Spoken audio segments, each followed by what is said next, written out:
Hello students, welcome back to our RPSC first grade batch.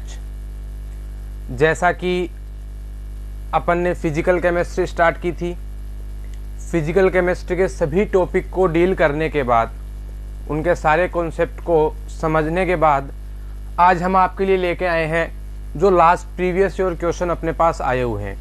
जैसे अपने पास जो first sample paper है वो 2018 आरपीएससी फर्स्ट ग्रेड का है, ठीक है। इसमें फिजिकल केमिस्ट्री से रिलेटेड जितने भी क्वेश्चंस अपने पास आए हुए हैं आज की क्लास में अपन उनको डिस्कस कर रहे हैं, ओनली फिजिकल केमिस्ट्री। ओके, चलिए तो अपन आरपीएससी 2018 का पेपर सोल्व करते हैं और अपने फिजिकल केमिस्ट्री के क्वेश्चन कैसे आए हुए हैं उनमें उनको अपन सोल्व करते हैं, ठीक है। क्वेश्चन नंबर फर्स्ट है अपने पास, सभी तत्वों की विल्सन एंथैल्पी उनकी मानक अवस्था में होती है। The enthalpies of formation of all elements in their standard state. देखो किसकी बोल रहा है ये, हीट ऑफ फॉर्मेशन। और हीट ऑफ फॉर्मेशन का मतलब क्या है, बंद का बनना। जब हीट ऑफ फॉर्मेशन की पूछ रहे हैं इसका मतलब क्या होगा, बॉन्ड बनेगा, अपने पास बंद बनेगा। और जब अपने पास बॉन्ड हमेशा बनता है तो अपन क्या कॉन्सेप्ट लगाते हैं कि हीट हमेशा क्या होती है, रिलीज होती है, बाहर निकलेगी। भाई जब किसी मॉलिक्यूल का फॉर्मेशन होता है, उनके बीच में बॉन्ड का फॉर्मेशन होता है तो हीट हमेशा क्या होती है, निकलती है, रिलीज होती है। इसका मतलब यहां से डेल्टा एच की वैल्यू क्या आनी चाहिए, नेगेटिव। ऑप्शन है क्या नेगेटिव, लेस देन 0। बट ये इसका सही आंसर नहीं है। आगे क्वेश्चन पढ़िए पूरा, सभी तत्वों की विल्सन एंथैल्पी उनकी मानक अवस्था। मानक अवस्था का मतलब क्या बोल रहा है ये, स्टैंडर्ड स्टेट के अंदर। किसके अंदर, स्टैंडर्ड, मतलब ये वैल्यू किसकी पूछ रहे हैं, डेल्टा एच नोट की वैल्यू अपने को ये पूछ रहा है। और अपने को पता है कि एंथैल्पी चेंज हो, चाहे एंट्रोपी चेंज हो, चाहे इंटरनल एनर्जी चेंज हो, चाहे गिब्स फ्री एनर्जी चेंज हो, कोई सी भी एनर्जी चेंज हो अपने पास, वो स्टैंडर्ड फ्री स्टेट के अंदर अपने पास क्या आती है, 0 के इक्वल आती है। इसका मतलब इसने इसकी वैल्यू नहीं पूछी है, इसने वैल्यू किसकी पूछी है, डेल्टा एच नोट की। और डेल्टा एच नोट कितना आएगा, 0। तो इसका आंसर क्या हो जाएगा कि स्टैंडर्ड स्टेट के अंदर अपने पास एंथैल्पी कितनी होती है, अपने पास एंथैल्पी होती है 0। इसका आंसर हो जाएगा बी, ठीक है। समझे इस क्वेश्चन को। चलिए नेक्स्ट क्वेश्चन पे मूव करते हैं। Next one is, methane graphite एवं डाइहाइड्रोजन के लिए 298 केल्विन ताप पर दहन एंथैल्पी के मान क्रमशः 890.3 किलो जूल, -393.5 किलो जूल और -285.8 किलो जूल पर मोल है, तो CH4 की विल्सन एंथैल्पी क्या होगी। Enthalpy of formation of CH4 पूछ रहा है और इनके अपने को एंथैल्पी की वैल्यू दी हुई है। तो अपने पास देखना रिएक्शन क्या आएगी इसकी, किसकी पूछ रहा है, CH4 के फॉर्मेशन की।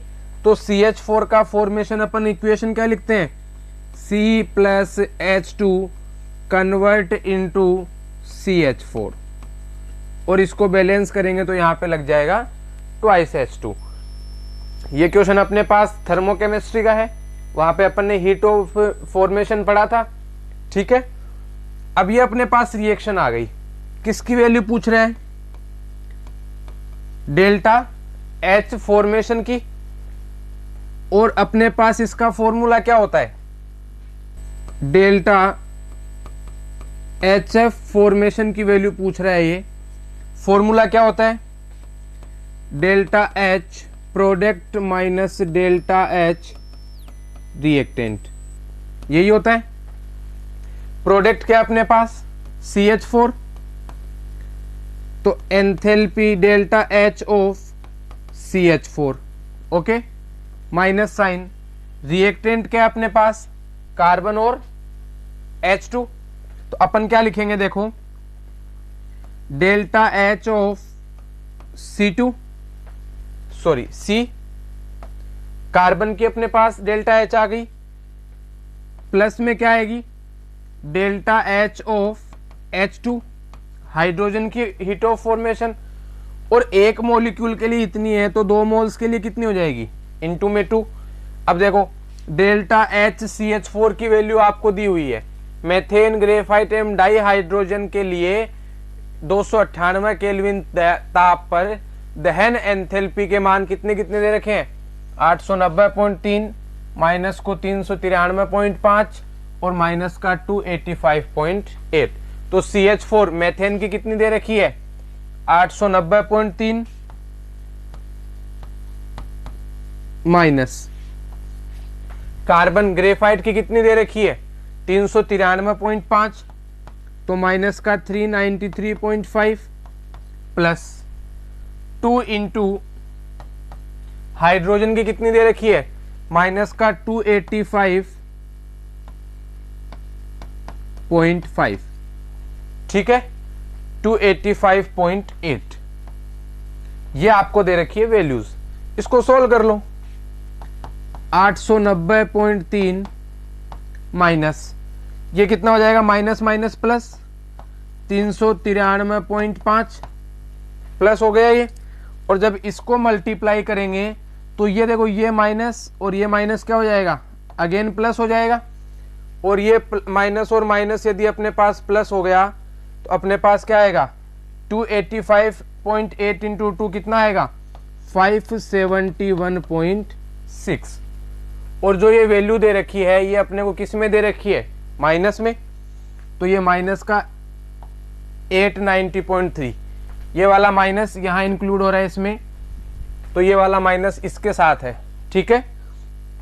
इसको सोल्व कर लो, माइनस का 890.3 और इन दोनों को प्लस करेंगे तो अपने पास वैल्यू क्या आएगी, प्लस का 965.1, तो जब इसको सोल्व करेंगे तो अपने पास वैल्यू क्या आएगी, 74.8 किलो जूल पर मोल, 74.8 किलो जूल पर मोल, और वो भी आंसर किस में है, प्लस में, तो अपना राइट आंसर क्या हो जाएगा, बी वाला अपना राइट आंसर हो जाएगा। बस ये वाला फॉर्मूला यूज करना था और कुछ भी नहीं करना था। जितने प्रोडक्ट है उनकी एंथैल्पी दे रखी है, उसमें से माइनस कर दो जितने रिएक्टेंट है। बस एक चीज का ध्यान रखना, यहाँ पे यदि 2 नहीं लगाओगे तो आंसर नहीं आएगा, क्योंकि नंबर ऑफ मोल्स अपने पास क्या आते हैं, इसके साथ में आते हैं। तो अपना आंसर क्या आया, 74.8 किलो जूल पर मोल। ओके, नेक्स्ट क्वेश्चन पे मूव करते हैं। क्वेश्चन नंबर 3, देखिए क्या बोल रहा है। एक प्रक्रम में निकाय द्वारा 701 जूल उष्मा अवशोषित होती है एवं निकाय द्वारा 394 जूल कार्य किया जाता है। इस प्रक्रम में आंतरिक ऊर्जा में परिवर्तन कितना होगा। आंतरिक ऊर्जा में परिवर्तन का formula delta U is equals to Q plus W according to first law of thermodynamics. ठीक है, अब देखो वैल्यू किसकी दे रखी है। एक प्रक्रम में निकाय द्वारा 701 जूल उष्मा अवशोषित होती है। मैंने बताया था साइन कि जब अपने पास हीट एब्जॉर्ब हो रही हो तो साइन कैसा आएगा, पॉजिटिव, और यदि अपने पास हीट रिलीज हो रही हो तो अपने पास साइन कैसा आता है, नेगेटिव। तो अवशोषित हो रही है, इसका मतलब Q का मान कितना दे रखा है, प्लस का 701 जूल। ठीक है, आगे पढ़िए। एवं निकाय द्वारा 394 जूल कार्य किया जाता है। देखो W का मान कितना दे रखा है, 394 जूल। अब इसको वापस पढ़ो एक बार। निकाय द्वारा कार्य किया जा रहा है। मैंने आपको नोट में 2 पॉइंट लिखाए थे कि निकाय पर कार्य किया जाता है, work done on the system, and निकाय द्वारा कार्य किया जाता है, work done by the system. क्या लिखाया, निकाय पर किया गया कार्य और निकाय द्वारा किया, निकाय द्वारा किया गया कार्य। तो देखो मैंने बोला था यदि पर वर्ड आए work done on the system, तब W का साइन कैसा आएगा, पॉजिटिव। और यदि अपने पास द्वारा वर्ड आए work done by the system, तो अपने पास साइन कैसा आएगा, नेगेटिव।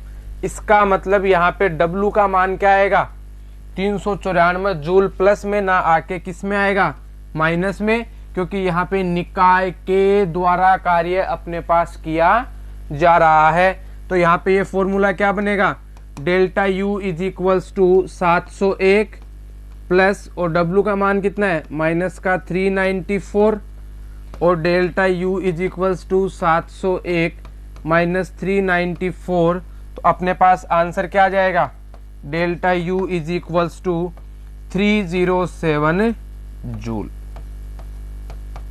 वो भी प्लस का। तो इंटरनल एनर्जी में चेंज कितना आएगा, प्लस 307 जूल। आंसर कौन सा सही हो जाएगा, बी आंसर अपने पास सही हो जाएगा। माइनस की वैल्यू भी दे रखी है, माइनस नहीं करना है।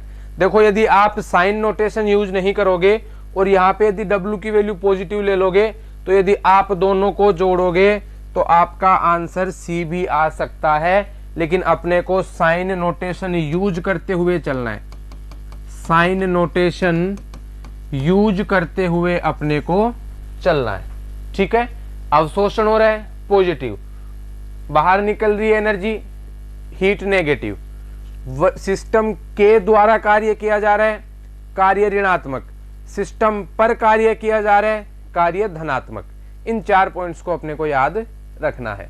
ठीक है, नेक्स्ट क्वेश्चन की तरफ मूव करते हैं। अभिक्रिया twice Cl convert into Cl2 के लिए डेल्टा H एवं डेल्टा S के चिन्ह है। For the reaction twice Cl convert into Cl2 the sign of delta H and delta S are. देखो रिएक्शन क्या दे रखी है, twice Cl gas convert into Cl2 gas. ठीक है, डेल्टा S और डेल्टा H का मान पूछ रहे हैं। तो देखो यहां पे क्या हो रहा है, एटोमाइजेशन हो रहा है, क्या एटम का फॉर्मेशन हो रहा है, बॉन्ड बन रहा है, बॉन्ड फॉर्मेशन क्या हो रहा है, बंध का निर्माण अपने पास हो रहा है। प्रोडक्ट की तरफ ध्यान दो, जब 2 क्लोरीन एटम मिलके एक मॉलिक्यूल का निर्माण करते हैं तो बॉन्ड फॉर्मेशन होगा, और जब जब बॉन्ड फॉर्मेशन होता है तो अपने पास एनर्जी क्या होती है, रिलीज होती है क्या, और जब जब अपने पास एनर्जी रिलीज होती है तो डेल्टा H का मान कैसा आता है, नेगेटिव अपने पास आता है। और जब जब बंध टूटेगा तो बंध तोड़ने के लिए अपने को एनर्जी सप्लाई करनी पड़ेगी, और जैसे ही एनर्जी सप्लाई करेंगे तो डेल्टा H का मान क्या आ जाएगा, अपने पास धनात्मक आ जाएगा। ठीक है, ये तो बात हुई डेल्टा H की। तो देखो इसमें से डेल्टा H दोनों ऋणात्मक दोनों धनात्मक, डेल्टा H ऋणात्मक, चलो ये तो आ गया ऋणात्मक तो अपने पास। ठीक है, अब किसका मान निकालना है, एंट्रोपी चेंज डेल्टा S। तो देखो एंट्रोपी चेंज में मैंने आपको नोट लिखवाए थे 3-4, और अपने पास नोट क्या थे एंट्रोपी चेंज के लिए, कि एंट्रोपी चेंज के अंदर जब बॉन्ड का फॉर्मेशन होता है, एंट्रोपी चेंज की डेफिनेशन क्या थी, मैक्सिमम डिसऑर्डरनेस या मैक्सिमम अपने पास रैंडमनेस होगी, उसको अपन क्या बोलेंगे, एंट्रोपी बोलेंगे। जिसमें रैंडमनेस ज्यादा उसकी एंट्रोपी उतनी ही धनात्मक, उतनी ही ज्यादा। तो देखो अपने पास क्या हो रहा है, पहले एटम और एटम थे, फ्री मूवमेंट कर रहे थे, फिर क्या बना, बॉन्ड बन गया, और जैसे ही इनके बीच में बॉन्ड बना तो अपने पास क्या हुआ, डिसऑर्डरनेस कम हो गई, बॉन्ड फॉर्मेशन हुआ, और जब बॉन्ड फॉर्मेशन हुआ तो डिसऑर्डरनेस क्या हो गई, कम हो गई और डिसऑर्डरनेस कम हो गई, तो अपने पास एंट्रोपी भी क्या हो गई, कम हो गई। और एंट्रोपी कम होने का मतलब क्या हो गई, ये अपने पास नेगेटिव हो गई। इसका मतलब डेल्टा एस का मान भी नेगेटिव, डेल्टा एच का मान भी नेगेटिव। तो ऑप्शन कौन सा सही हो जाएगा, फर्स्ट वाला ऑप्शन सही हो जाएगा कि उपयुक्त अभिक्रिया के लिए एंथैल्पी चेंज और एंट्रोपी चेंज दोनों क्या होंगे अपने पास ऋणात्मक आएंगे, नेगेटिव आएंगे। कॉन्सेप्ट को यूज करते हुए चलना है, कॉन्सेप्ट याद है, क्वेश्चन फटाक से हो जाएगा। कॉन्सेप्ट मिसमैच हुआ, क्वेश्चन में कितना ही दिमाग लगा लो क्वेश्चन गलत हो सकता है। तो कॉन्सेप्ट है जस्ट बॉन्ड फॉर्मेशन है, एनर्जी रिलीज, बॉन्ड फॉर्मेशन है, डिसऑर्डरनेस कम। और यदि यहीं पे बॉन्ड ब्रेकिंग होती और बॉन्ड ब्रेकिंग डिसोसिएशन होता अपने पास, तो अपने पास डिसऑर्डरनेस क्या हो जाती, ज्यादा हो जाती, और डिसऑर्डरनेस ज्यादा हो जाती तो डेल्टा एस का मान पॉजिटिव हो जाता। लेकिन यहाँ पे फॉर्मेशन हो रहा है बॉन्ड का, इसलिए डिसऑर्डरनेस क्या हो जाएगी, कम हो जाएगी। और डिसऑर्डरनेस कम होने का मतलब क्या है, डेल्टा एस का मान भी नेगेटिव आएगा। तो अपन क्या बोल सकते हैं कि डेल्टा एच और डेल्टा एस बोथ क्या आएंगे अपने पास, नेगेटिव आएंगे। ओके, चलिए नेक्स्ट क्वेश्चन की तरफ मूव करते हैं। उच्च दाब पर फोस्फिन का तप्त टंगस्टन पर उत्प्रेरकीय विघटन का वेग नियम है। देखो क्या बोल रहा है, ये बोल रहा है उच्च दाब पर फोस्फिन PH3 की रिएक्शन किसके साथ करवा रहा है, ये टंगस्टन के साथ, और क्या बना रहा है, प्रोडक्ट का फॉर्मेशन कर रहा है। और ये बोल रहा है कि ये रिएक्शन किसकी प्रेजेंस में हो रही है, कैटालिस्ट की प्रेजेंस में हो रही है। उत्प्रेरक की उपस्थिति में अपने पास ये रिएक्शन संपन्न हो रही है। तो ये बोल रहा है कि इसमें से वेग नियम कौन सा आएगा। तो अपन क्या जानते हैं, rate is directly proportional to concentration of reactant molecule. ठीक है, इसने रेट को किससे लिख रखा है, V से, तो अपन V से डिनोट कर देते हैं। प्रोपोर्शनल का साइन हटाएंगे, स्मॉल k लगाएंगे। और रिएक्टेंट कौन कौन से हैं, PH3 की कंसंट्रेशन और टंगस्टन की कंसंट्रेशन। कौन सा ऑप्शन आ रहा है, K PH3 की कंसंट्रेशन इंटू टंगस्टन की कंसंट्रेशन। बट इसके लिए ये रेट कांस्टेंट क्या है, गलत है। क्यों गलत है, क्योंकि देखो कैटालिस्ट की प्रेजेंस में हो रही है। और याद करो factor affecting of rate of reaction में कैटालिस्ट में क्या लिखवाया था कि जब कैटालिस्ट की प्रेजेंस आ जाती है तो अपने पास रेट ऑफ रिएक्शन रिएक्टेंट की कंसंट्रेशन क्रियाकारक अणुओं की सांद्रता पे निर्भर नहीं करती है। और निर्भर नहीं करती है तो इस पे भी निर्भर नहीं करेगी, इस पे भी निर्भर नहीं करेगी।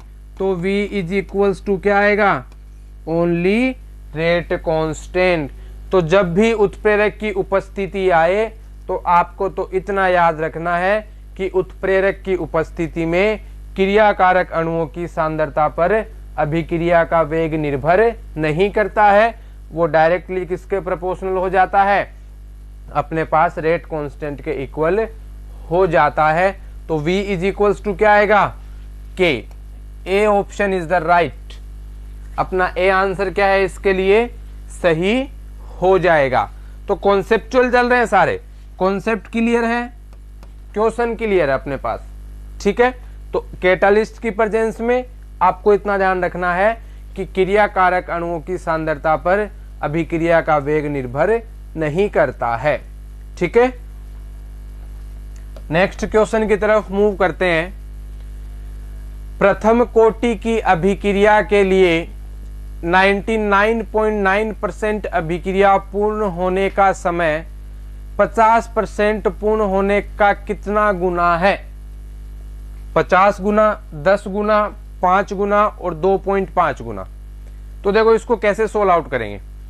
प्रथम कोटि की अभिक्रिया है, एक बार दे रखा है कि इतनी रिएक्शन कंप्लीट होती है, ठीक है, और दूसरा दे रखा है कि अपने पास 50% कंप्लीट होती है। इसका मतलब अपने पास फॉर्मूला क्या आता है, T is equals to 2.303 upon में के log A अपॉन में A minus x. First order reaction के लिए समाकलित वेग समीकरण यही होती है।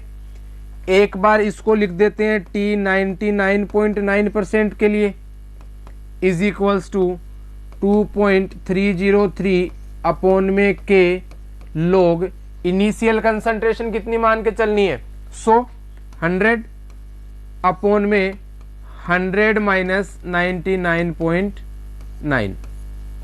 ठीक है, जब इसको सोल्व करेंगे तो क्या आएगा, T 99.9 is equals to 2.303 upon में के log 100 अपॉन में इसकी वैल्यू कितनी आएगी, 0.1।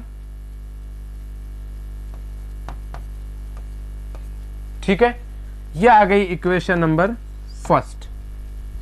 एक बार लिख लेते हैं इसको T50 के लिए, तो T50 is equals to 2.303 upon में के log 100 upon 100 minus 50।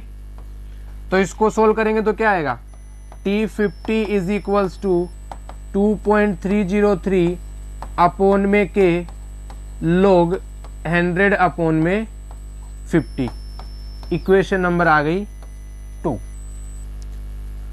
Equation first को डिवाइड कर दो इक्वेशन 2 से, तो देखो क्या आएगा, T 99.9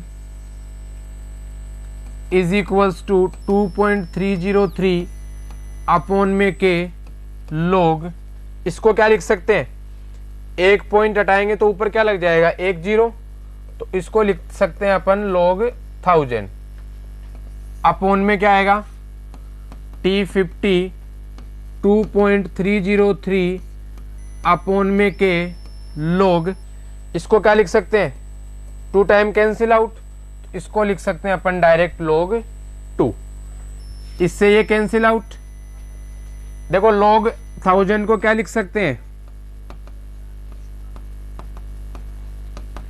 log 10 to the power 3 लिख सकते हैं, और log 2 की वैल्यू कितनी होती है, 0.3010। और ये अपने पास कैसा फॉर्मूला बन गया, log a की power b is equals to b log a। तो अपने पास ये पावर आगे आ जाएगी, T 99.9 अपॉन में T50 is equals to 3 log 10, और अपॉन में देखो इसको अपन किसके इक्वल मान लेते हैं, 0.3 लिख लेते हैं सोल्व करने के लिए। ठीक है, और log 10 की वैल्यू कितनी होती है, 1, तो T 90.9 अपॉन में T50 इज इक्वल्स टू क्या आएगा, 3 इंटू 1 अपॉन में 0.3। ये पॉइंट हटेगा तो ऊपर लगेगा 10, 3 से 3 कैंसिल आउट, तो T 99.9 इसको इधर मल्टीप्लाई करेंगे तो क्या आएगा, 10 इंटू T50। तो अपने पास आंसर क्या आया कि जब अभिक्रिया 99.9% कंप्लीट होगी तो उसको 10 गुना टाइम लगेगा आधी कंप्लीट होने से।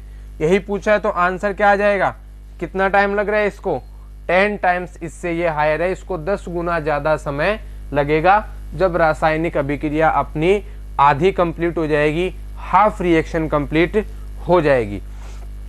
इस टाइप का जब भी क्वेश्चन आए तो आपको हमेशा इंटीग्रेटेड इक्वेशन काम में लेनी है, समाकलित समीकरण आपको हमेशा काम में लेनी है।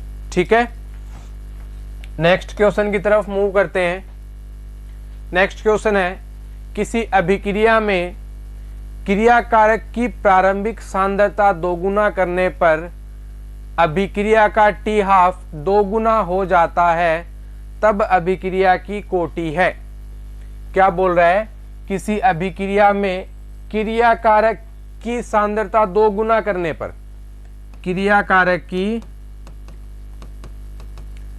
सांद्रता अपन मान लेते हैं A थी, और इसको क्या कर दिया 2a कर दिया, तो अभिक्रिया का टी हाफ लाइफ कितनी हो जाती है 2 गुना हो जाती है।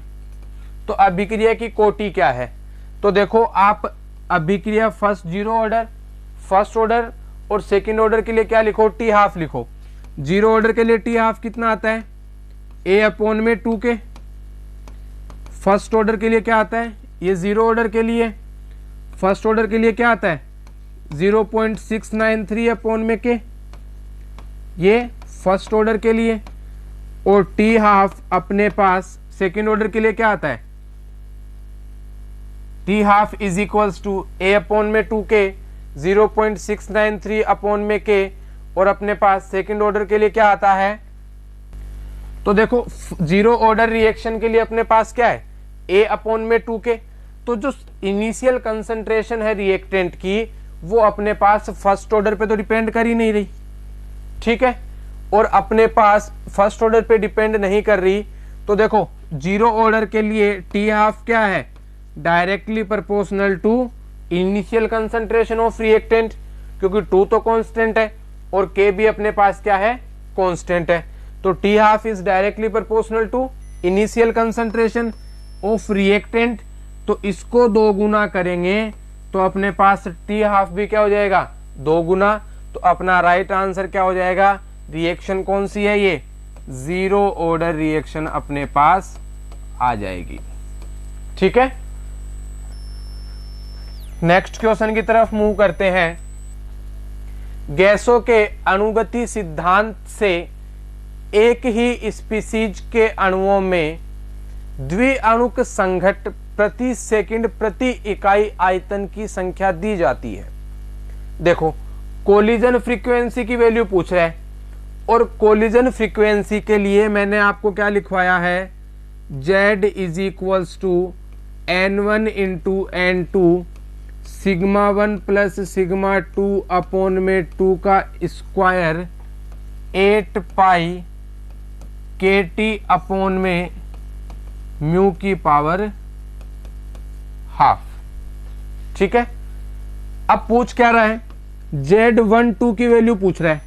1-2 का मतलब दोनों के लिए n बराबर है, बस ये इससे 2 गुना है, तो n1 की जगह 1 रखते हैं, n2 की जगह कितना रखते हैं 2 रखते हैं, और क्या हो जाएगा n into n n²। Sigma 1 sigma 2 दोनों बराबर है, तो इसको क्या लिख सकते हैं 2 सिग्मा/2 का स्क्वायर 8 पाई KT/में म्यू की पावर हाफ। 2 से 2 कैंसिल आउट, तो Z12 क्या आएगा 2n² सिग्मा स्क्वायर 8 पाई KT/में म्यू की पावर हाफ। ये आया। कौन सा ऑप्शन आ रहा है देखो 2n² नहीं है, ये ऑप्शन नहीं हो सकता, 2n² है ये हो सकता है, 2n² है ये हो सकता है, 2n है ये नहीं हो सकता।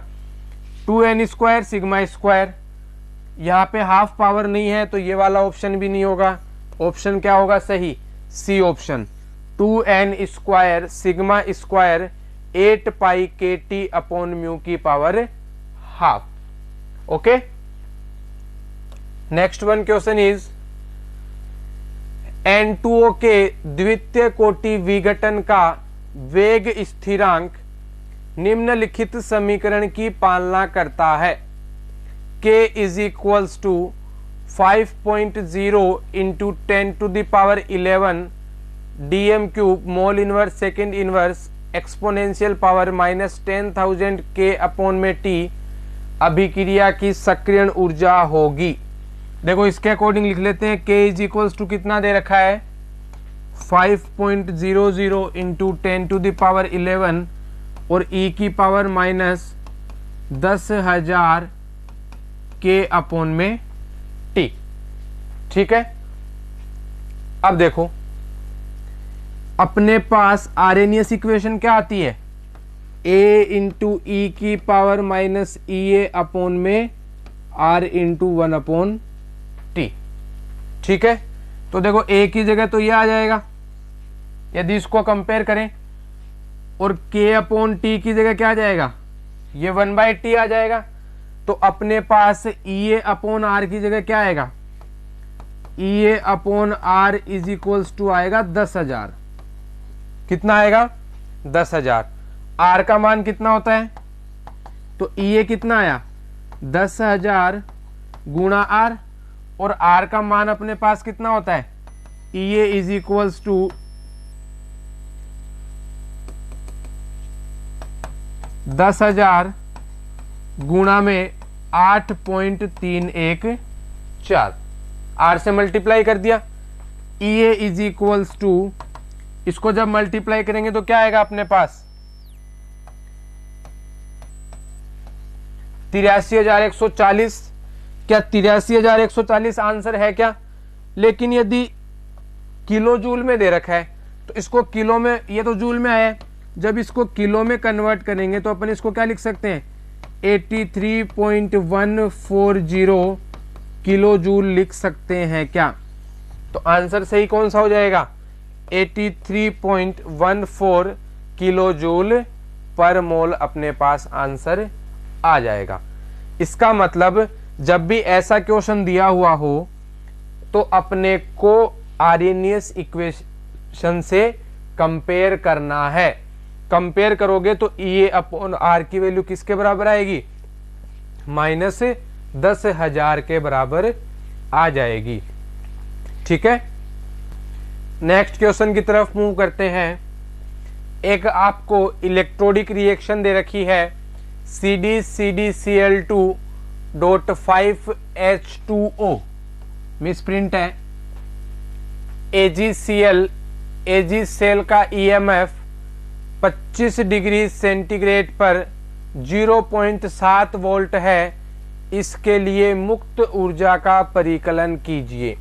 किसका मान निकालना है इसके लिए अपने को, फ्री एनर्जी का अपने को कैलकुलेशन करनी है। और फ्री एनर्जी की कैलकुलेशन करेंगे तो अपने पास फॉर्मूला क्या आता है, इलेक्ट्रोकेमिस्ट्री का क्वेश्चन है, और अपने पास फॉर्मूला क्या आता है delta G is equals to -NF E cell, यही आता है।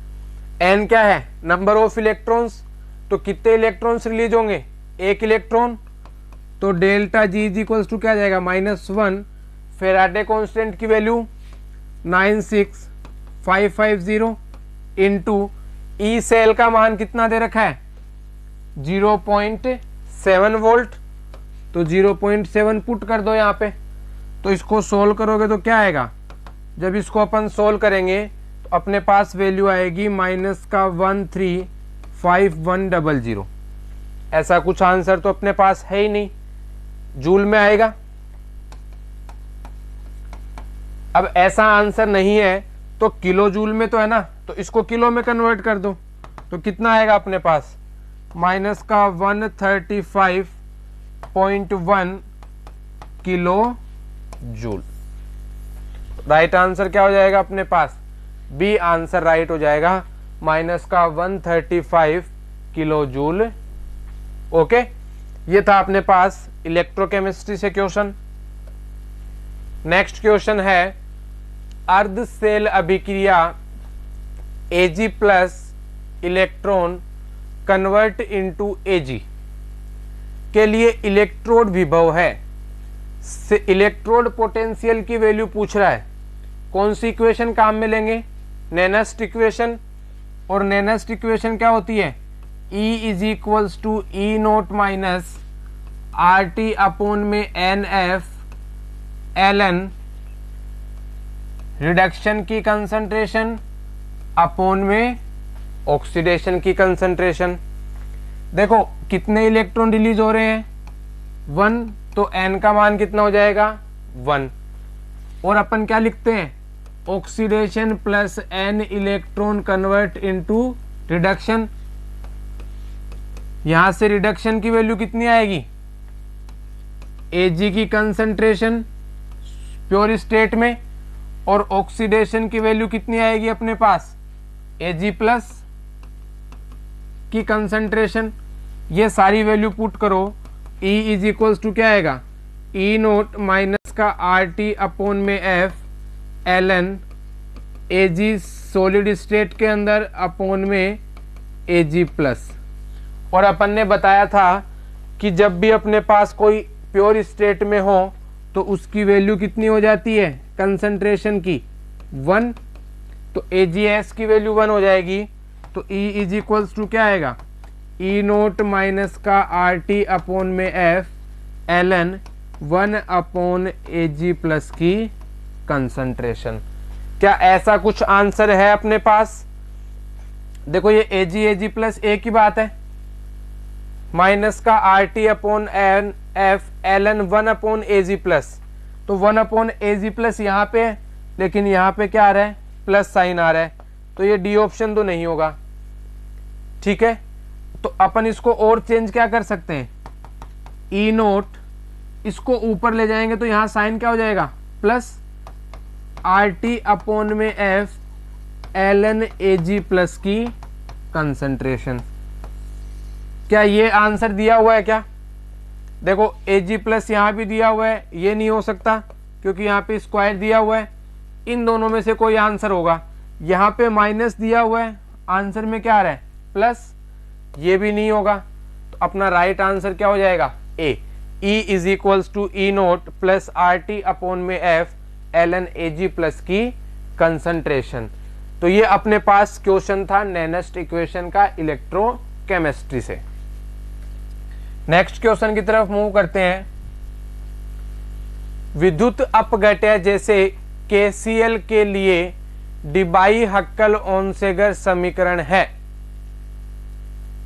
ठीक है, और डिबाई हक्कल ओनसेगर समीकरण मैंने क्या बताई थी, lambda m is equals to lambda m infinite minus a plus B lambda m infinite into में अंडर रूट c। इस फॉर्मेट में है क्या? नहीं है। तो a और b दो कांस्टेंट थे, इनकी वैल्यू पुट कर दो। Lambda m is equals to lambda m infinite minus a की वैल्यू क्या होती है 82.4 अपॉन में dt की पावर हाफ इंटू में नीटा, प्लस b की वैल्यू क्या होती है 8.20 into 10 to the power 5 upon में dt की पावर 3/2 लेमडा m इनफाइनाइट और अंडर रूट में c।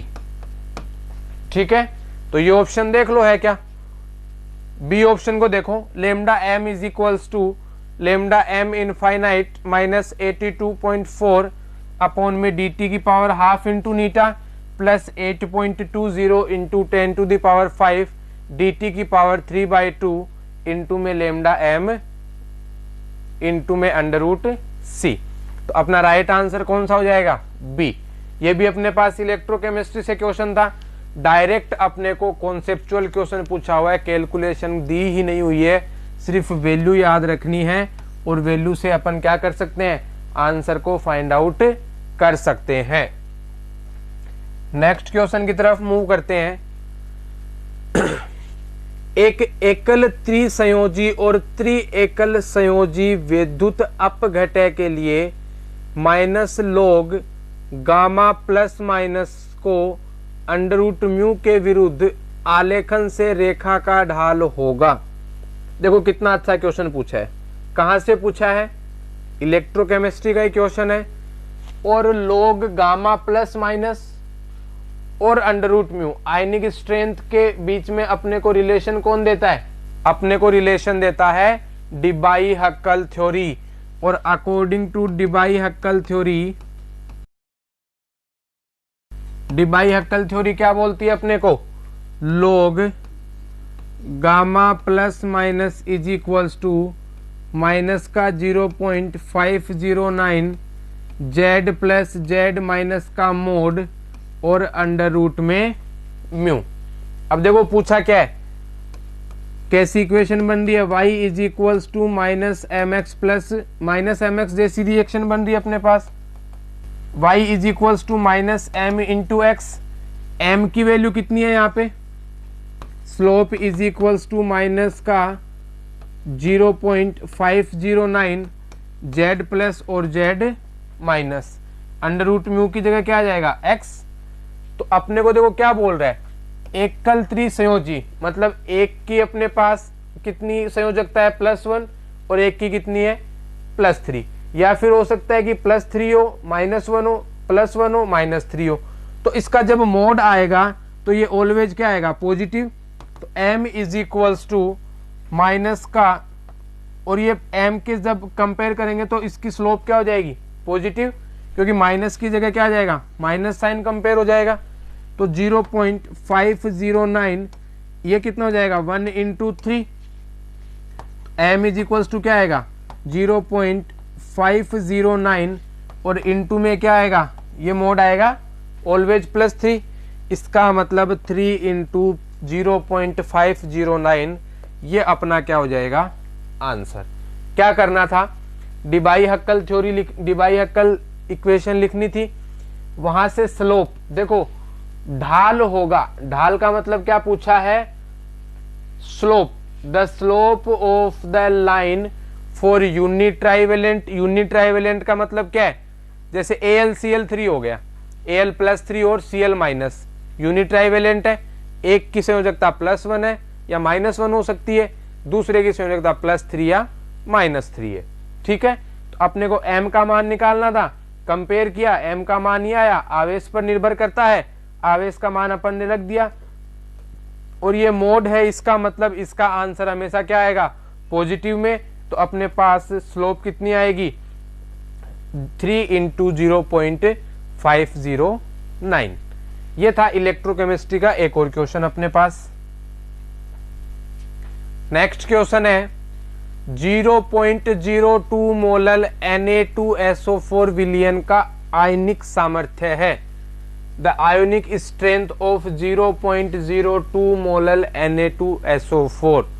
कहां से आ गया ये क्वेश्चन, ये क्वेश्चन अपने पास पुट हुआ है केमिकल काइनेटिक्स से, और आयनिक स्ट्रेंथ का फॉर्मूला क्या होता है μ is equals to half summation of CI ZI का स्क्वायर, और Na2SO4 को ब्रेक करेंगे तो कितने आयन बनेंगे 2, तो μ इज इक्वल्स टू क्या लिख सकते हैं हाफ C1Z1 का स्क्वायर प्लस C2Z2 का स्क्वायर।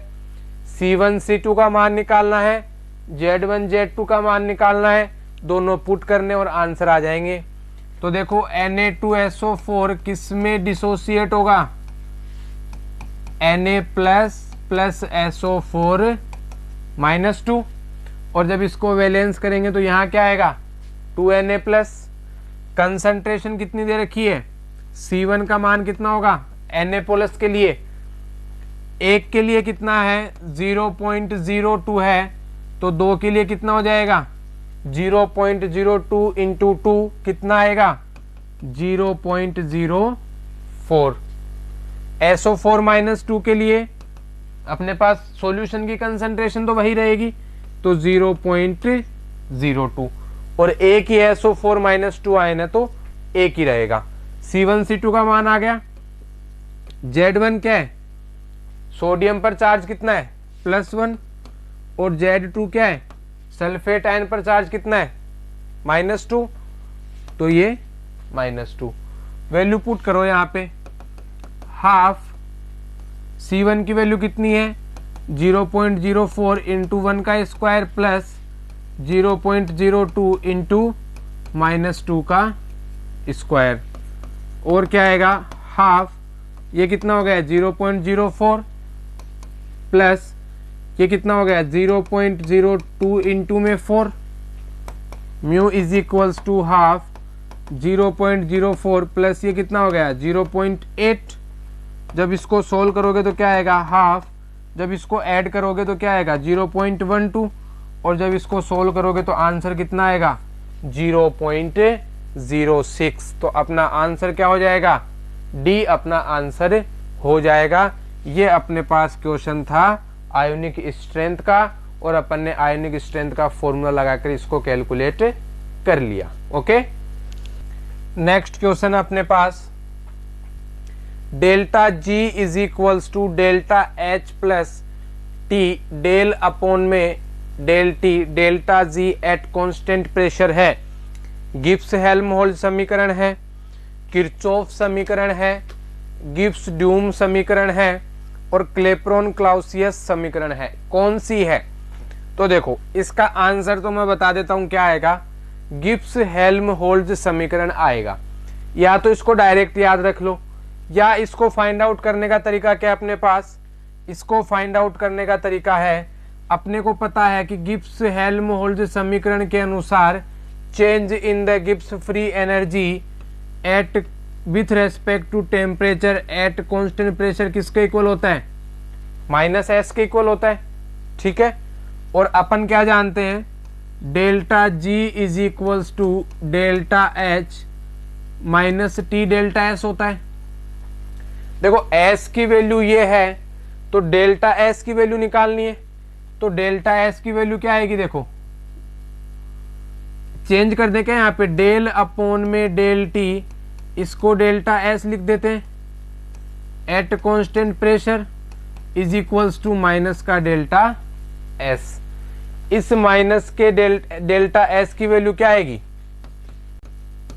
माइनस का डेल अपॉन में delta s delta T at constant pressure, ये वैल्यू यहां पुट कर दो, delta G is equals to delta H minus T, और डेल्टा एस का मान कितना है, डेल एस अपॉन में del T at constant pressure, और माइनस का ये माइनस माइनस क्या हो जाएगा, plus delta H plus T del upon में del T delta S at constant pressure. तो बेसिकली अपने पास दो गिब्स हेल्महोल्ट्ज इक्वेशन होती है। फर्स्ट क्या होती है, change in the Gibbs free energy with respect to temperature at constant pressure किसके इक्वल होता है, -s के। और इस इक्वेशन को यूज करते हुए अपन इसका दूसरा फॉर्मेट कौन सा बना सकते हैं, ये वाला। तो ये अपने पास कैसी इक्वेशन है, सॉरी बी आंसर नहीं, गिब्स हेल्महोल्ट्ज इक्वेशन अपने पास आ जाएगी। ठीक है, नेक्स्ट वन क्वेश्चन इज, ये क्वेश्चन अपने पास, निम्नलिखित उष्मा रासायनिक समीकरणों से बेंजीन की विरचन एंथैल्पी होगी। बेंजीन की क्या पूछ रहा है, विरचन एंथैल्पी पूछ रहा है। ये वाली रिएक्शन मैं इसी के आगे लिख रहा हूं, थोड़ी सी मिसमैच है, 6CO2 प्लस थ्राइस H2O, और इसके लिए डेल्टा H का मान कितना दे रखा है, माइनस का 3267.7 किलो जूल। ठीक है, ये अपने पास इसका आंसर दे रखा है। साथ में क्या दे रखा है कि जब CO2 का निर्माण होता है तो उसकी एंथैल्पी इतनी है, और जब H2O का निर्माण होता है तो उसकी एंथैल्पी कितनी दे रखी है, इतनी दे रखी है। पूछ किसकी रहा है, बेंजीन की विरचन एंथैल्पी। तो बेंजीन की विरचन एंथैल्पी कैसे निकालेंगे अपन, फॉर्मेशन क्या होता है,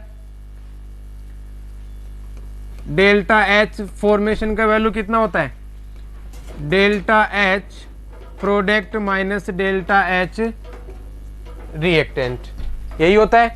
प्रोडक्ट कौन कौन से अपने पास, देखो delta H F is equals to product कौन से, ये दोनों है, तो ये कितना आएगा 6 into delta H CO2 plus product और क्या है H2O, तो 3 into delta H H2O, minus क्या आएगा रिएक्टेंट कौन कौन से हैं, ये दोनों C6H6 delta H plus 15/2 delta HO2।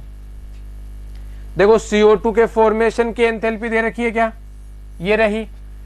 H2O के फॉर्मेशन की एंथैल्पी दे रखी है क्या, ये रही। और डेल्टा H फॉर्मेशन, इस कंप्लीट रिएक्शन के फॉर्मेशन के लिए एंथैल्पी कितनी दी हुई है, ये रही। पूछ किसकी रहे, C6H6।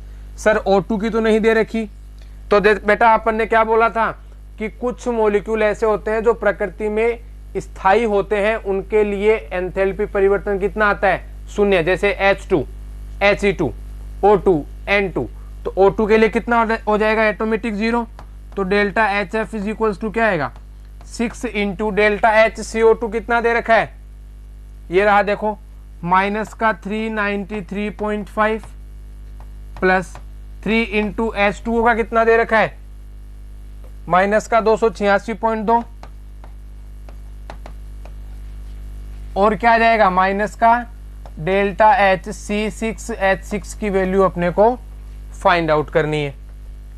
और डेल्टा एच फॉर्मेशन कितना दे रखा है, माइनस का 3267.7 is equals to 6 into minus का 393.5 प्लस 3 इंटू माइनस का 286.2 और माइनस का डेल्टा एच C6H6।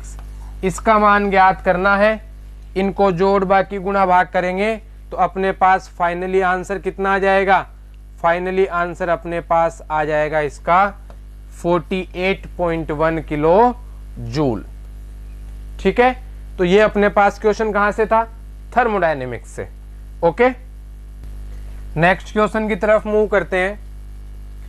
एक अभिक्रिया का स्थिर दाब पर डेल्टा एच का तापमान के साथ परिवर्तन निम्नलिखित में से किसके बराबर होता है। The variation of delta H of A reaction with temperature at constant pressure. क्या बोल रहा है, देखो लिखो इसको, डेल्टा एच के अंदर चेंज किसके रेस्पेक्ट में, टेम्परेचर के रेस्पेक्ट में, एट कांस्टेंट प्रेशर किसके इक्वल होता है, किसकी डेफिनेशन होती है, Cp की। Change in the enthalpy with respect to temperature at constant pressure किसके इक्वल आता है, Cp के। और Cv की वैल्यू क्या होती है, change in the internal energy with respect to temperature at constant volume, ये किसके इक्वल आती है, Cv के। तो अपने पास आंसर क्या हो जाएगा, Cp इसका आंसर आ जाएगा। अपने पास हीट कैपेसिटी की वैल्यू है एट कांस्टेंट प्रेशर और किसके इक्वल होती है, change in the enthalpy with respect to temperature at constant pressure. Next question की तरफ मूव करते हैं। निम्नलिखित में से कौन सा उत्क्रमणीय प्रक्रम के लिए सही है, रिवर्सिबल प्रोसेस के लिए सही है। तो अपने को पता है उत्क्रमणीय प्रक्रम में डायरेक्ट फॉर्मूला है, उत्क्रमणीय प्रक्रम में डेल्टा एस यूनिवर्स कितनी होती है, ब्रह्मांड की एंट्रोपी परिवर्तन शून्य के इक्वल होता है। इसका मतलब delta S system plus delta S surrounding किसके इक्वल हो जाएगा, जीरो के इक्वल हो जाएगा। किसके लिए, रिवर्सिबल प्रोसेस के लिए। तो इसका आंसर सही क्या हो जाएगा, ए। यदि यही होता क्या, अनुत्क्रमणीय प्रक्रम इरिवर्सिबल होता, तो delta S system plus delta S surrounding किसके इक्वल हो जाता, ग्रेटर देन जीरो हो जाता, पॉजिटिव अपने पास आता। डेरिवेशन दोनों का किया हुआ है अपना, वहां से देख लेना इनको। ओके, ये ग्रेटर देन जीरो, ये किसके लिए, फॉर इरिवर्सिबल प्रोसेस, अनुत्क्रमणीय प्रक्रम के लिए। और उत्क्रमणीय प्रक्रम के लिए यूनिवर्स की एंट्रोपी कितनी होती है, कांस्टेंट होती है, जीरो होती है। तो delta S system plus delta S surrounding किसके इक्वल आ जाएगा अपने पास, जीरो के इक्वल आ जाएगा। ठीक है, नेक्स्ट वन इज निम्नलिखित में से कौन सा एक मोल आदर्श गैस के लिए सम आयतनी प्रक्रम में एंट्रोपी परिवर्तन देता है। तो सबसे पहले तो बात आती है कि एंट्रोपी परिवर्तन का मान कितना होता है, वो भी किसके पदों में, आयतन के पदों में। और प्रोसेस क्या दे रखी है, सम आयतनिक। इसका मतलब अपने को क्या दे रखी है, आइसोकोरिक प्रोसेस दे रखी है। तो डेल्टा एस का मान कितना आता है, N CV ln T2 upon में T1, N CV ln T2 upon में T1 plus N R ln V2 upon में V1। ठीक है, एन का मान कितना दे रखा है, 1, 1 मोल। और सम आयतनी प्रोसेस मतलब V1 is equals to V2 is equals to V। तो जब ये इसमें पुट करेंगे तो क्या आएगा 1 into C V ln T2 upon में T1 plus 1 into R ln V upon में V। तो ये कैंसिल आउट हो गया, क्या होगा सी वी ln T2 अपॉन में T1 प्लस ये क्या आएगा R ln 1, और ln 1 का मान कितना होता है 0, तो ये पूरी टर्म कितनी हो जाएगी टेंस टू 0। तो डेल्टा S का मान कितना आएगा सी वी ln T2 अपॉन में T1। इनमें से कौन सा ऑप्शन आ रहा है, सी ऑप्शन अपने पास आ रहा है सी वी ln T2 अपॉन में T1। ठीक है, इस तरीके से एंट्रोपी चेंज का फॉर्मूला लगाना था। प्रोसेस कौन सी दे रखी है, ये दे रखी है, तो अपने क्या कर दिया आइसोकोरिक प्रोसेस दे रखी है तो V कांस्टेंट कर दिया। V कांस्टेंट कर दिया तो ये वाली वैल्यू कितनी हो जाएगी पूरी 0 हो जाएगी। बचेगा क्या सिर्फ NCV ln T2 upon T1, और n का मान कितना रखना था 1, तो CV ln T2 upon T1 इसका आंसर आ जाएगा। ओके, नेक्स्ट क्वेश्चन अपने पास, निम्नलिखित क्रिया विधि में SH प्लस के स्थायी अवस्था सन्निकटन लगाने पर उत्पाद के बनने की दर दी जाती है। इंग्लिश में पढ़ो समझ में आएगा। For the mechanism given below on applying steady state approximation for SH plus the rate of formation of product is given by. देखो क्या पूछा है, ये अपने को 2 स्टेप में रिएक्शन दे रखी है, ये फर्स्ट स्टेप है और ये क्या अपने पास सेकंड स्टेप है। ठीक है, तो अपने पास इसका रेट कांस्टेंट दे रखा है K1 और इसका रेट कांस्टेंट दे रखा है K इनवर्स। ऊपर वाली स्टेप फॉरवर्ड भी और बैकवर्ड भी है। तो सबसे पहले रेट लिखते हैं, rate is directly proportional to किसके आएगी सेकंड स्टेप के अकॉर्डिंग निकालेंगे SH प्लस की कंसंट्रेशन प्लस SH प्लस की कंसंट्रेशन इनटू में A की कंसंट्रेशन। इक्वेशन नंबर आ गई फर्स्ट। इसके ऊपर भी पॉजिटिव चार्ज है और देखो SH प्लस क्या है, ये क्या बोल रहा है कि स्टेडी स्टेट अप्रोक्सीमेशन लगाना है किसके ऊपर SH प्लस की कंसंट्रेशन पे। तो SH प्लस क्या है, देखो यहाँ पे प्रोडक्ट, यहाँ पे वापस रिएक्टेंट, तो इंटरमीडिएट, और स्टेडी स्टेट अप्रोक्सीमेशन के डेफिनेशन के अनुसार अपन क्या बोल सकते हैं कि अपने पास इंटरमीडिएट की जो अपने पास कंसंट्रेशन में चेंज आता है वो कितना आता है 0 के इक्वल आता है। तो सबसे पहले देखो फर्स्ट स्टेप में क्या हो रहा है SH प्लस का फॉर्मेशन हो रहा है, तो यहां से क्या आएगा अपन क्या निकाल रहे हैं d/dt of SH plus. First step में क्या हो रहा है फॉर्मेशन हो रहा है, साइन आएगा प्लस, रेट कांस्टेंट कितना है K1 इनटू में S की कंसंट्रेशन इनटू में AH प्लस की कंसंट्रेशन।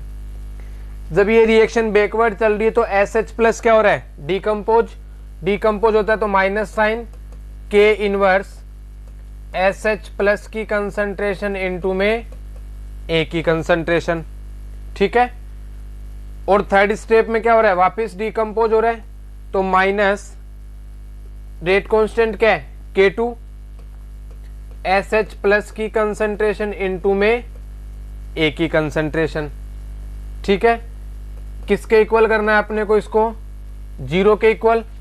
तो देखो K1 S की कंसंट्रेशन AH प्लस की कंसंट्रेशन किसके इक्वल करना है 0 के इक्वल। तो देखो SH प्लस की कंसंट्रेशन चाहिए ना, तो इन दोनों टर्म को इधर ले जाते हैं 0 के इक्वल, तो प्लस में हो जाएगा is equals to K inverse SH plus की कंसंट्रेशन इंटू A की कंसंट्रेशन और प्लस का K2 SH प्लस की कंसंट्रेशन इनटू में A की कंसंट्रेशन। ठीक है, क्या आएगा K1 S की कंसंट्रेशन AH प्लस की concentration is equals to SH plus की कंसंट्रेशन और A की कंसंट्रेशन क्या आ रहा है कॉमन SH प्लस की कंसंट्रेशन और A की कंसंट्रेशन कॉमन, तो अंदर क्या बचेगा, K2 plus K inverse. Value निकाल लेते हैं किसकी, SH प्लस इंटू A की, क्या आएगा, ये अपोन में आ जाएगा K1 S की कंसंट्रेशन AH प्लस की कंसंट्रेशन अपोन में K2 प्लस K इनवर्स। ये वैल्यू कहाँ पुट करनी है अपने को, इक्वेशन फर्स्ट में। तो देखो rate is directly proportional to किसके आएगी, SH प्लस और A की वैल्यू रख देंगे क्या, K1 S की कंसंट्रेशन AH प्लस की कंसंट्रेशन अपोन में K2 प्लस K इनवर्स। देखो रेट ऑफ रिएक्शन में से इंटरमीडिएट हट गया क्या, देखो SH प्लस आ रहा है, AH प्लस आ रहा है, ये इंटरमीडिएट नहीं है क्योंकि ये सिर्फ एक जगह ही काम आ रहा है। इंटरमीडिएट कौन था, SH प्लस था, और SH प्लस अपने पास यहां से रिमूव हो गया है। तो फाइनली रेट अपने पास क्या आएगी, फाइनली रेट अपने पास ये आएगी। और कौन सा ऑप्शन सही है इसमें से, ये रहा देखो K1 K2, ये K2 कहां से आया है, ये K2 देखो अपन ने ये रेट कांस्टेंट नहीं लगाया, मैंने प्रोपोर्शनल का साइन लगा रखा है। जब यहां से प्रोपोर्शनल का साइन हटाएंगे तो इक्वल टू आएगा और यहाँ पे K2 आ जाएगा, तो यहाँ पे K2 भी अपने को दे रखा है। तो K1 K2 S की कंसंट्रेशन AH प्लस की कंसंट्रेशन अपोन में K2 प्लस में K इनवर्स। तो अपने पास राइट आंसर क्या हो जाएगा, सी ऑप्शन है वो राइट आंसर हो जाएगा। अपने को क्या अप्लाई करना था, स्टेडी स्टेट अप्रोक्सीमेशन अप्लाई करना था, केमिकल काइनेटिक्स का अपने पास ये क्वेश्चन था। ठीक है, नेक्स्ट क्वेश्चन की तरफ मूव करते हैं। 25 डिग्री सेंटीग्रेड पर 0.01 m एसिटिक अम्ल की विशिष्ट चालकता 0.0163 पाई जाती है। अम्ल के वियोजन की मात्रा क्या होगी यदि एसिटिक अम्ल की अनंत तनुता पर मोलर चालकता 390.7 गुणा 10 की पावर -4 है। तो देखो वियोजन की मात्रा का सूत्र क्या होता है, लेमडा m अपोन में लेमडा m इनफाइनाइट, या फिर इसको क्या लिख सकते हैं, विशिष्ट चालकता अपोन में मोलर चालकता। दोनों के मान दे रखे हैं, विशिष्ट चालकता का मान ये दे रखा और मोलर चालकता का मान ये रखा। तो अल्फा का मान फाइंड आउट कर लो। विशिष्ट चालकता कितनी है, 0.06163 अपोन में क्या आएगा, 390.7 गुणा 10 की पावर -4। और फाइनली इसका आंसर क्या आ जाएगा, बी आंसर इसका आ जाएगा। जब इसको सोल्व करेंगे 0.04171 इसका आंसर अपने पास आ जाएगा। ठीक है, तो ये है अपने पास डायरेक्ट फॉर्मूला वियोजन की मात्रा का, विशिष्ट चालकता अपोन में मोलर चालकता, या फिर लेमडा m अपोन में lambda m infinite. Okay, next one question is, ये क्या बोल रहा है, twice N2O5 convert into 4NO2 plus O2। इस अभिक्रिया के लिए औसत वेग 6.79 गुणा 10 की power -4 mole litre inverse minute inverse है, तब NO2 के उत्पादन की दर है। तो देखो ऐसा क्वेश्चन कैसे सोल्व होगा, उत्पादन की दर, फॉर्मेशन की रेट पूछ ले, डिकम्पोजिशन की रेट पूछ ले, विघटन की दर पूछ ले। तो जो केमिकल रिएक्शन दे रखी है उसके लिए सबसे पहले क्या लिखोगे, रेट एक्सप्रेशन। और रेट एक्सप्रेशन कैसे लिखते हैं, rate is equals to reactant की कंसंट्रेशन में चेंज, N2O5 की कंसंट्रेशन d/dt। रिएक्टेंट है तो प्लस साइन आएगा और नंबर ऑफ मोल से क्या हो जाता है, divide, is equals to, reactant है तो कैसा साइन आएगा अपने पास, माइनस साइन, माइनस का 1/2 is equals to d/dt of NO2।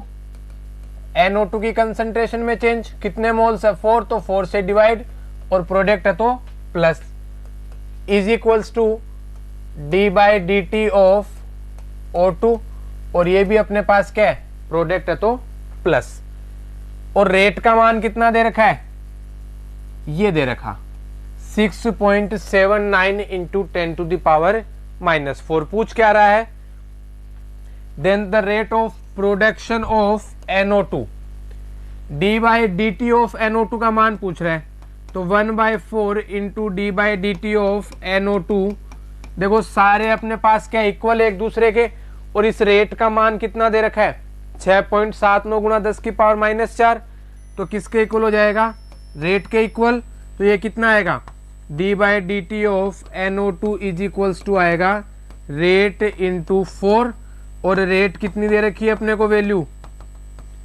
Rate की वैल्यू अपने को दे रखी है कितनी 6.79 इंटू 10⁻⁻⁴, इसको मल्टीप्लाई करना है किससे 4 से, और फाइनली इसका आंसर कितना आ जाएगा, बी आंसर अपने पास आ जाएगा। इसको सोल्व करेंगे तो कितना आ जाएगा 2.716 into 10⁻³ mole litre inverse minute inverse. ठीक है, तो ये अपने पास क्वेश्चन था किसका, केमिकल काइनेटिक्स का, रेट एक्सप्रेशन से रिलेटेड अपने पास ये क्वेश्चन था। देखो जब भी कॉन्सेप्ट आए क्या कि अपने पास पूछे इसके बनने की दर, इसके टूटने की दर, heat of formation rate of formation, rate of decomposition, अपने को क्या फॉर्मूला लगाना है, रेट एक्सप्रेशन से निकालना है, दर व्यंजक का फॉर्मूला अपने को लगाना है ऑलवेज। ओके, नेक्स्ट क्वेश्चन है, किसी अभिक्रिया का वेग स्थिरांक कितना दे रखा है 3 इंटू 10⁻⁻⁴ मोल इनवर्स लीटर सेकेंड इनवर्स। तो अभिक्रिया की कोटि है। अब अभिक्रिया की कोटि कैसे पहचानेंगे, इसकी यूनिट से। इसके लिए शॉर्ट ट्रिक बताता हूं, एक फॉर्मूला याद रखो, ऑर्डर निकालने का क्या फॉर्मूला है, मोल 1 - n लीटर n-1 और सेकेंड इनवर्स। अब देखो मोल इनवर्स आ रहा है ना, -1 आ रहा है, इसका मतलब n का मान कितना रखें कि -1 आ जाए, तो 1 में से यदि मैं 2 घटा दूं तो -1 आ जाएगा, लीटर 2-1 और सेकेंड इनवर्स। सोल्व करो इसको, क्या आएगा, mole inverse litre second inverse. देखो mole inverse litre second inverse दोनों यूनिट सेम है क्या, और ये यूनिट सेम कब आई, जब अपन ने n का मान कितना रखा 2 रखा। इसका मतलब ये कैसी रिएक्शन है अपने पास, सेकंड ऑर्डर रिएक्शन अपने पास हो जाएगी। कैसी रिएक्शन हो जाएगी, सेकंड ऑर्डर रिएक्शन। तो आंसर सी क्या हो जाएगा, इसका आंसर हो जाएगा। तो जब भी आपको ऐसे क्वेश्चन दिया हुआ हो तो आप इसकी यूनिट देख लो, और यूनिट को फाइंड आउट करना हो तो ये वाला फॉर्मूला इसके लिए रामबाण इलाज है। डायरेक्ट फॉर्मूला लगाओ, आंसर निकालो, विद इन सेकेंड के अंदर आपका आंसर आ जाएगा। ठीक है, नेक्स्ट क्वेश्चन की तरफ मूव करते हैं। शून्य कोटि की अभिक्रिया के लिए निम्न में से कौन सा सही नहीं है, सही नहीं है पूछा है। देखो dr/dt is equals to -k, इसके आगे मैं a - x⁻0 लगा दूं तो इसका मान कितना हो जाएगा 1। इसका मतलब ये क्या है, जीरो ऑर्डर के लिए सही आंसर है। t½ इज इक्वल्स टू कितना आता है जीरो ऑर्डर के लिए, r0/में 2k, a/में 2k ही तो आता है। अरे इनिशियल कंसंट्रेशन अपॉन में 2k, तो इनिशियल कंसंट्रेशन कितनी दे रखी है r0 में क्या है 2k, तो ये भी सही है। सरल रेखा आरेख r एवं t के मध्य है, बिल्कुल सही है। इसका मतलब गलत आंसर कौन सा हो गया, ये वाला। और इसको बोलते हैं विल्हेमी समीकरण। क्या बोलते हैं? विल्हेमी समीकरण। मान कितना होता है विल्हेमी समीकरण का? R is equals to R naught into e की पावर माइनस के टी, या फिर इसको लिखते हैं a t is equals to a nought e की पावर माइनस के टी। और ये समीकरण हमेशा किसके लिए निकाली जाती है? फर्स्ट ऑर्डर रिएक्शन के लिए। तो देखो यहां से एक क्वेश्चन और बन सकता है कि निम्न में से विल्हेमी समीकरण है ये वाली, तो ये फर्स्ट ऑर्डर रिएक्शन को फॉलो कर रही है, तो सही कौन सा नहीं है जीरो ऑर्डर के लिए? बी आंसर अपना राइट आंसर आ जाएगा कि ये जीरो ऑर्डर रिएक्शन के लिए नहीं है, ये अपने पास किसके लिए है? ये अपने पास फर्स्ट ऑर्डर रिएक्शन के लिए है। ओके, चलिए नेक्स्ट क्वेश्चन। 1 ग्राम सक्रिय चारकोल पर निम्नलिखित में से किस गैस का अधिकतम भौतिक अधिशोषण है? फिजिकल एड्जॉर्प्शन पूछा है। SO2 का होगा, CO2 का होगा, CH4 का होगा, या फिर H2 का होगा। तो देखो जो अपने पास एड्जॉर्प्शन है इसका मैं डायरेक्ट फॉर्मूला बता रहा हूं, is directly proportional to critical temperature. ठीक है, तो क्रिटिकल टेम्परेचर तो अब किस किस का याद रखेंगे? अपन नहीं रख सकते यदि अपने को क्वेश्चन में दिया नहीं हुआ है तो। और अपने को पता है कि जो क्रिटिकल टेम्परेचर होता है वो अपने पास डायरेक्टली प्रोपोर्शनल किसके होता है? मोलर मास के। किसके होता है? मोलर मास के। इसका मतलब जो एड्जॉर्प्शन है वो डायरेक्टली किसके प्रोपोर्शनल हो जाएगा? मोलर मास के। अब जिस गैस का मोलर मास अधिक है उसका एड्जॉर्प्शन क्या होगा? उतना ही ज्यादा। तो मोलर मास कैलकुलेट कर लो। H2 का कितना है? 2। CH4 का कितना हो जाएगा? 12 और 4 16। CO2 का कितना हो जाएगा? कार्बन का 12 और 2 ऑक्सीजन का कितना हो जाएगा? 32। 32 12 44। और SO2 का कितना हो जाएगा? 32 तो ये और 16 वो, तो 48। इसका मतलब सबसे ज्यादा मोलर मास किसका है? SO2 का। तो इसका एड्जॉर्प्शन भी क्या होगा? सबसे ज्यादा अपने पास हो जाएगा। तो बहुत अधिशोषण का क्या याद रखना है? ऐसा क्वेश्चन जब भी आए तो जो एड्जॉर्प्शन है वो क्रिटिकल टेम्परेचर के डायरेक्टली प्रोपोर्शनल, और क्रिटिकल टेम्परेचर के डायरेक्टली प्रोपोर्शनल। तो इसका मतलब जो क्रिटिकल, यदि क्रिटिकल टेम्परेचर दिया हुआ है तो ठीक है क्वेश्चन में, नहीं दिया हुआ है तो अपन क्या करेंगे?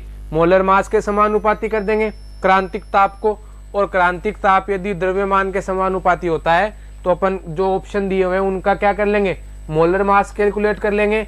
जिसका मोलर मास सबसे ज्यादा उसका अधिशोषण उतना ही ज्यादा अपने पास हो जाएगा। Next question. बालों की क्रीम निम्नलिखित में से किस प्रकार के कोलाइड का उदाहरण है? देखो क्रीम, बालों में जो क्रीम लगाई जाती है उसमें क्या आता है? Liquid plus liquid. इसका मतलब इसमें डिस्पर्जन मीडियम भी लिक्विड और डिस्पर्स्ड फेज भी लिक्विड। और जिसमें डिस्पर्जन मीडियम और डिस्पर्स्ड फेज दोनों क्या हो? अपने पास लिक्विड हो, उसको अपन क्या बोलते हैं? इमल्शन बोलते हैं। तो जो बालों की क्रीम है वो किसका उदाहरण है अपने पास? इमल्शन का उदाहरण है। ठीक है, नेक्स्ट वन इज, निम्नलिखित में से कौन सा कथन इमल्शन के लिए सही है? इमल्शन के लिए सही पूछ रहा है। देखो इमल्शन क्या है अपने पास? इमल्शन अपने पास एक कोलाइडी विलयन है, और अपने को पता है कि जो कोलाइडी विलयन होता है वो एक तो टिंडल प्रभाव दर्शाता है और दूसरा वो ब्राउनी गति भी दर्शाता है। ये दोनों तो करेंगे ही करेंगे। ठीक है, तो देखो ऑप्शन कट करते जाओ। यह टिंडल प्रभाव नहीं दर्शाते, बिल्कुल दर्शाते हैं, तो ये ऑप्शन तो नहीं हो सकता सही। यह ब्राउनी गति नहीं दर्शाते, बिल्कुल दर्शाते हैं, कोलाइडी विलियन है। उन्हें परिक्षेपण माध्यम द्वारा तनु नहीं किया जा सकता, बिल्कुल किया जा सकता है, इनको डाइल्यूट किया जा सकता है। ठीक है, इसका मतलब ये भी आंसर सही नहीं है। तो क्या है, उन्हें अपकेंद्रण करके अवयवी द्रव में तोड़ा जा सकता है।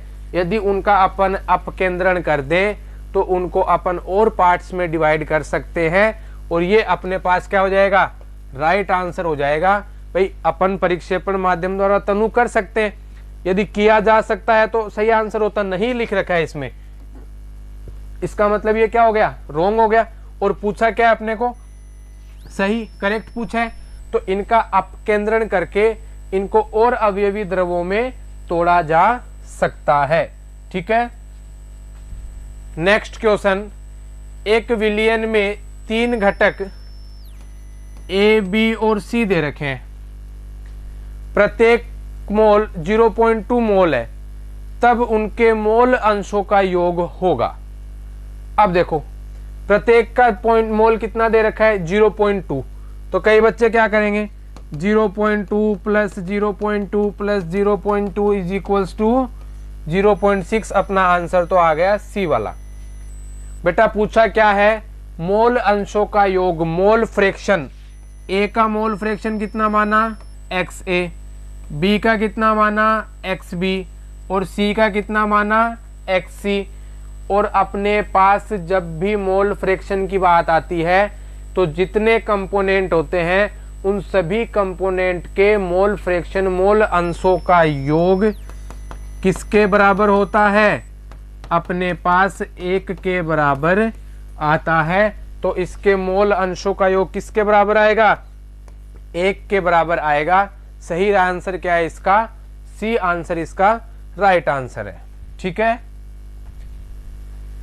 नेक्स्ट वन इज, किसी ताप पर शुद्ध बेंजीन का वाष्प दाब 0.85 बार है, 0.5 ग्राम अवाष्पशील विद्युत अनअपघटित ठोस को 39 ग्राम बेंजीन, इसका मोलर द्रव्यमान कितना दे रखा है, 78 ग्राम मोल इनवर्स में घोला गया। प्राप्त विलियन का वाष्प दाब 0.845 बार है, ठोस का मोलर द्रव्यमान क्या होगा। सॉल्यूशन वाले चैप्टर में से क्वेश्चन है ये, विलियन वाले में से। क्या दे रखा है, किसकी टर्म में दे रखा है, वाष्प दाब की टर्म में। ठीक है, और वाष्प दाब की टर्म में दे रखा है तो अपन क्या, कौन सा फॉर्मूला लगाएंगे, relative lowering in vapour pressure. और relative lowering in vapour pressure में अपने पास m का फॉर्मूला क्या आता है, WA इंटू में MB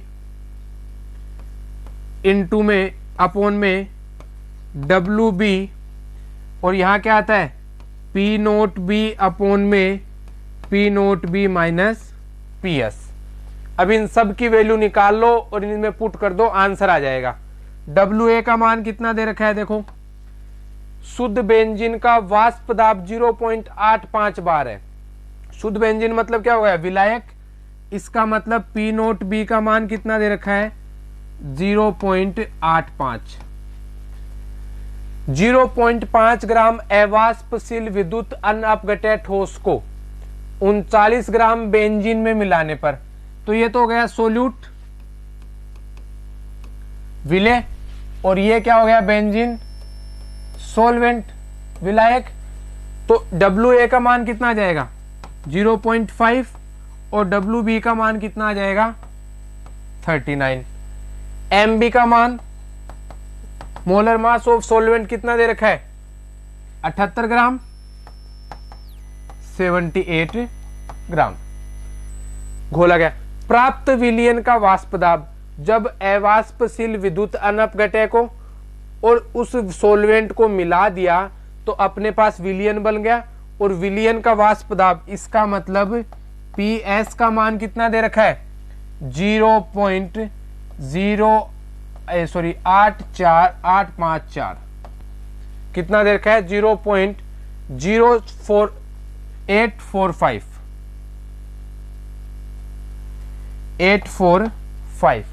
ये वैल्यू पुट कर दो सारी की सारी। WA का मान 0.5, MB का मान कितना दे रखा है 78 अपॉन में 39 इंटू में P नोट B का मान कितना है 0.85 अपॉन में 0.85 माइनस 0.845, ये 2 टाइम कैंसिल आउट, ये 5 2 जा 1.0 इंटू 0.85 अपॉन में ये कितना आएगा 0.005, यही आएगा। यहां ऊपर लगाएंगे 3 0 पॉइंट हटाएंगे और नीचे लगाएंगे 2 0, 100 से 100 कैंसिल आउट, ये 17 टाइम कैंसिल आउट, तो m इज इक्वल्स टू कितना आया 17 इंटू 10 बराबर 170 ग्राम। तो अपने पास जो मोलर मास है वो कितना आएगा 170 ग्राम मोल इनवर्स। तो ये था अपने पास सॉल्यूशन से क्वेश्चन, और डायरेक्ट अपने को RS relative lowering in vapour pressure RLVP वाष्प दाब में आपेक्षिक अवनमन से ये डायरेक्ट क्वेश्चन आया था। ये वाला फॉर्मूला था और ये अपने को याद रखना था, इसमें वैल्यू पुट करनी थी और वैल्यू पुट करके अपने को आंसर फाइंड आउट करने थे। ठीक है, नेक्स्ट क्वेश्चन इज सूची 1 को 2 के साथ सुमेलित कीजिए। क्लासरूम नोट्स के अंदर अपन ने बहुत सारे एग्जाम्पल किए हैं। आइडियल सॉल्यूशन क्या हो जाएगा बेंजीनोटोलुइन, ठीक है। नॉन आइडियल सॉल्यूशन वो भी पॉजिटिव डेविएशन कौन हो जाएगा एसीटोन और एथेनॉल, और अपने पास ऋणात्मक विचलन वाले कौन से हो जाएंगे एसीटोन और क्लोरोफॉर्म। तो राइट आंसर क्या आ जाएगा अपने पास डी आंसर है वो अपने पास राइट आंसर आ जाएगा। ये डायरेक्ट अपने को याद रखना था और याद रख के अपने को इसको मैच करना था। Next question is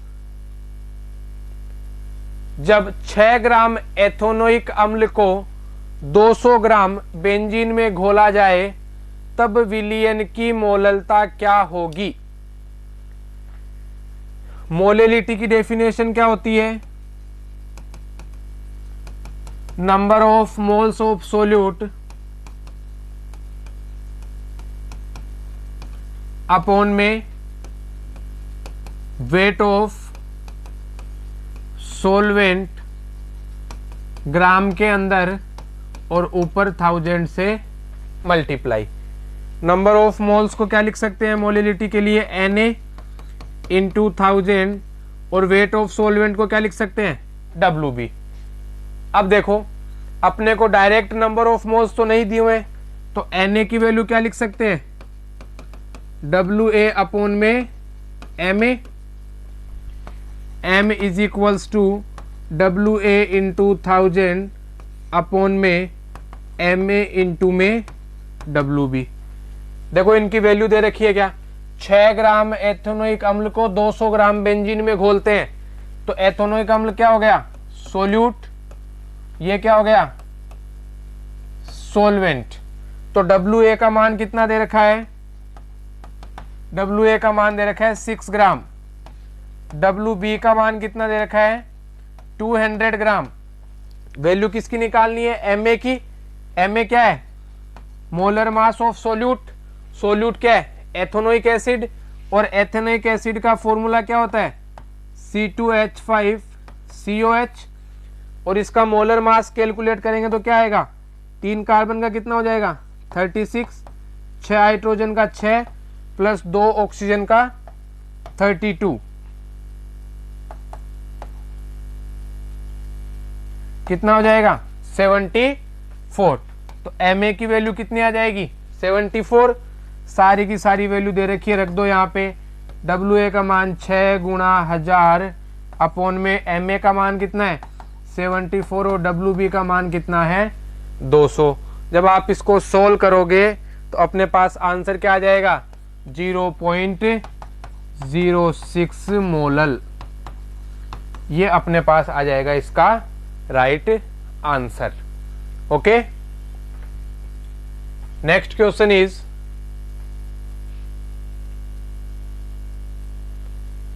N2 plus thrice H2 convert into twice NH3 और डेल्टा H R नोट की वैल्यू दे रखी है, ये थोड़ा सा मिसमैच है, यहां पे इसकी जगह ट्वाइस NH3 है। Okay, N2 plus thrice H2 convert into twice NH3 gas. HR का मान कितना है, -92.4 किलो जूल। NH3 की मानक विरचन एंथैल्पी कितनी होगी। इस पूरी रिएक्शन के लिए जब वैल्यू ये दे रखी है तो अपने पास NH3 के फॉर्मेशन की एंथैल्पी कितनी होगी, 1 मोल NH3 के फॉर्मेशन की एंथैल्पी। देखो इसको कैसे सोल्व करना है, ये delta H note R reactant कितना दे रखा है, माइनस का 92.4 किलो जूल। पूछ किसकी रहा है कि अमोनिया के फॉर्मेशन की अपने पास एंथैल्पी कितनी है। तो कितने अमोनिया बन रहे हैं, 2 अमोनिया बन रहे हैं, तो इसके फॉर्मेशन की एंथैल्पी कितनी है टोटल, -92.4 किलो जूल है। तो एक अमोनिया की कितनी हो जाएगी, माइनस का 92.4 अपॉन में 2, तो ये कितना आएगा अपने पास, माइनस का 46.2 किलो जूल पर मोल। डायरेक्ट कॉन्सेप्चुअल क्वेश्चन था, सी इसका राइट आंसर अपने पास हो जाएगा। ठीक है, तो अपने को इस टाइप का क्वेश्चन दिया हुआ हो जब भी, तो आपको छोटी सी बात क्या याद रखनी है कि इस इतने मोल की फॉर्मेशन की एंथैल्पी टोटल इतनी दे रखी है, तो 1 मोल की फाइंड आउट करनी है। 1 मोल की फाइंड आउट कर लेना, 2 से डिवाइड कर दिया। अमोनिया की पूछिए, N2 का कोई लेना देना नहीं है और H2 का अपने पास कोई भी यहाँ पे इन्वॉल्वेशन नहीं है। ठीक है, तो ये था अपने पास RPSC 2018 फर्स्ट ग्रेड का अपने पास पेपर। इसमें 32 क्वेश्चंस अपने पास फिजिकल केमिस्ट्री के आए हुए हैं, वो हमने आज किए हैं डिस्कस। होप अच्छी तरीके से समझ में आया होगा। Thank you so much.